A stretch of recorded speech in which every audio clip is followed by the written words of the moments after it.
Mari kita buka video ini dengan sebuah informasi yang menarik, yaitu pada garis waktu original atau timeline Zero, akhirnya Mikey kembali mengalami nasib buruk alias mati permanen. Sama seperti semua masa depan sebelumnya yang telah dirubah oleh Takemichi berkali-kali. Mulai dari masa depan Mobius, Valhalla, Black Dragons, Tenjiku, bahkan sampai masa depan Bonten. Berdasarkan hal itu, maka sebenarnya bisa kita tarik satu buah kesimpulan, yaitu tidak peduli seberapa banyak Shinichiro Sano ataupun Takemichi mencoba untuk merubah masa depan, namun pada akhirnya Mikey akan selalu memiliki potensi untuk mati secara permanen. Entah itu mati karena bunuh diri, ditembak oleh Naoto, atau malah lompat dari atas gedung. Intinya sejauh ini tidak ada satupun masa depan yang sempurna. Karena ketika Shinichiro pada akhirnya mampu menghidupkan Mikey kembali, maka tragedi buruk malah bergantian datang untuk menimpa Hanagaki Takemichi.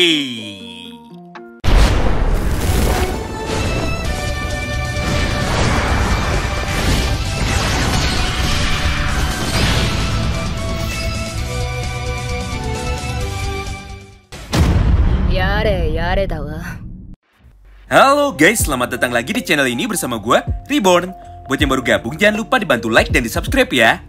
Pada video kali ini, kami akan kembali menjelaskan mengenai breakdown dari detail-detail kecil yang mungkin saja kita lewatkan, khususnya dari manga Baku Hantam Tokyo Revengers, yaitu chapter 270.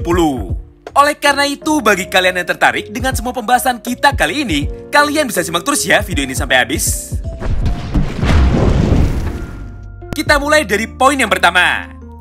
Pada awal chapter 270 kemarin, terdapat beberapa informasi penting mengenai apa yang sebenarnya terjadi pada timeline Zero ini. Di mana pada salah satu panelnya Shinichiro Sano bertanya mengenai apa yang dilakukan oleh Baji akhir-akhir ini dan kenapa Baji tidak pernah pergi ke sekolah lagi. Nah, berdasarkan dua kalimat singkat itu, maka dapat kita ambil beberapa kesimpulan yang sifatnya masih berupa asumsi. Pertama, di timeline Zero atau lini masa nol ini, Baji tidak pernah punya niat untuk fokus belajar dan mencari sekolah baru setelah dirinya dikeluarkan dari sekolah lamanya. Berdasarkan hal itu, maka sudah jelas Baji tidak akan pernah bertemu dengan Chifui Matsuno ataupun Sato Ryusei. Apalagi di dalam special chapter Tokyo Revengers sudah diceritakan bahwa Baji dan Chifui bertemu ketika Baji pindah ke sekolah baru dan berniat untuk belajar dengan serius supaya tidak membuat ibunya kecewa lagi. Atau simpelnya, Baji bertemu Chifuyu di sekolah yang baru, bukan di sekolah lamanya. Kemudian yang kedua, di timeline Zero ini kemungkinan besar Baji tidak pernah membentuk geng Toman, atau malah Baji tidak pernah bergabung ke dalam geng berandalan manapun. Karena jika Baji adalah seorang berandalan seperti Baji yang kita kenal di garis waktu lainnya, maka seharusnya Shinichiro Sano sudah tahu dan tidak bertanya mengenai apa kesibukan dari Baji akhir-akhir ini. Lagi pula, nama Toman sendiri diambil dari nama Mikey, yaitu Tokyo Manjiro.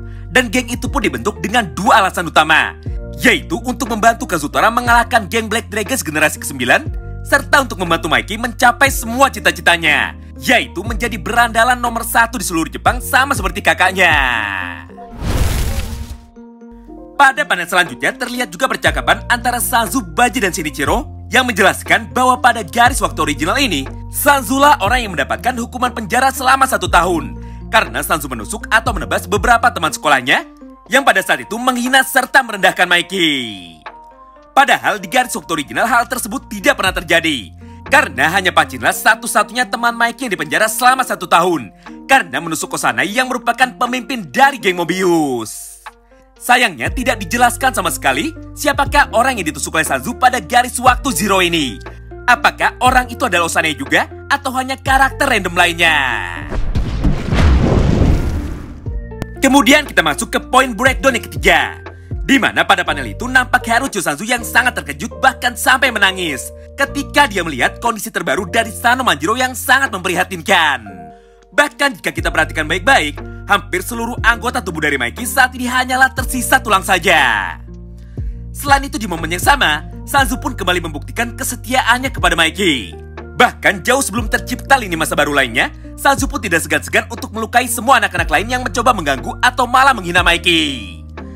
Nah, berdasarkan semua potongan cerita di atas, maka saat ini salah satu misteri terbesar mengenai apa alasan Harucho Sanzu tertawa ketika mulutnya dirobek oleh Mikey sudah terjawab. Yaitu kemungkinan besar Sanzu ingat mengenai apa yang terjadi kepada Mikey pada garis waktu original. Sehingga dia pun merasa senang dan juga bahagia ketika nasib Mikey berubah hingga pada akhirnya Mikey pun bisa selamat. Walaupun di momen itu Sanzula yang harus menjadi korban pertama dari kekejaman Mikey versi Dark Impulsive. Selanjutnya kita masuk ke breakdown yang keempat. Jujur kami sendiri pun sangat kaget dengan poin yang keempat ini. Karena apa yang disampaikan oleh Ken Wakui ternyata jauh melebihi apa yang kami harapkan. Walaupun sebenarnya hal ini sudah sering dibahas dan kita semua pun sudah sama-sama tahu bahwa Shinichiro Sano pasti sama dengan Takemichi. Yaitu keduanya sama-sama kuat dan sama-sama menyimpan kekuatan tersembunyi yang luar biasa besar. Nah, semua hal tersebut pun kini menjadi kenyataan. Di mana pada panel itu, akhirnya kita bisa tahu sekuat apa Sano Shinichiro ketika dia sedang emosi. Untuk lebih jelasnya, mari kita biarkan saja tembok yang berbicara. Selain itu, di panel selanjutnya kita pun juga diperlihatkan mengenai dari mana asal-usul kekuatan Dark Impulsive yang dimiliki oleh Mikey.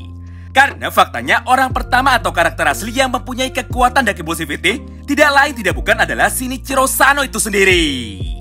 Berdasarkan hal itu, maka tidak salah jika kita asumsikan.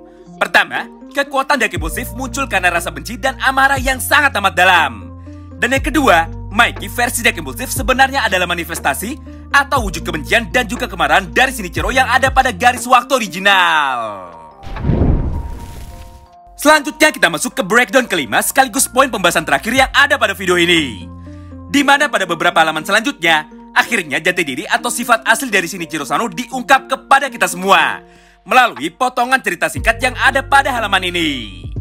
Intinya, ternyata Shinichiro Sano bukanlah sosok pahlawan yang asli atau bukan seorang karakter yang memiliki tujuan baik. Karena faktanya selama 4 tahun kebelakang ini, Shinichiro Sano terus-menerus bekerja sebagai seorang kriminal atau yakuza. Di mana dalam prosesnya, Shinichiro Sano tidak akan pernah ragu untuk menyakiti orang lain atau bahkan sampai membunuh orang lain. Semua statement tersebut pun semakin diperkuat melalui percakapan Shinichiro yang ada pada panel ini. Di mana pada momen ini dengan enteng Shinichiro Sano pun berkata bahwa dia berniat untuk membunuh semua dukun palsu yang telah membohonginya selama ini.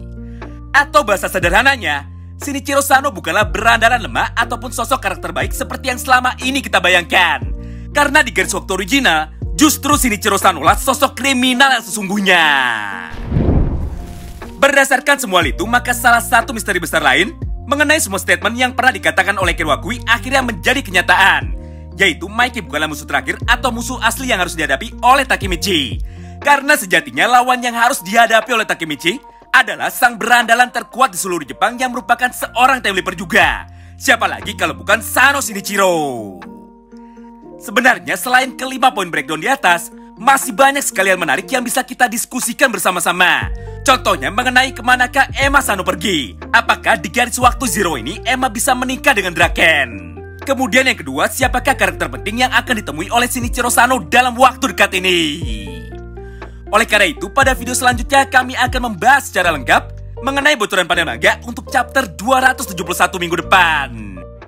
Terima kasih banyak yang sudah simak video ini sampai habis ya. Sampai jumpa lagi di pembahasan selanjutnya. Salam baku hantam.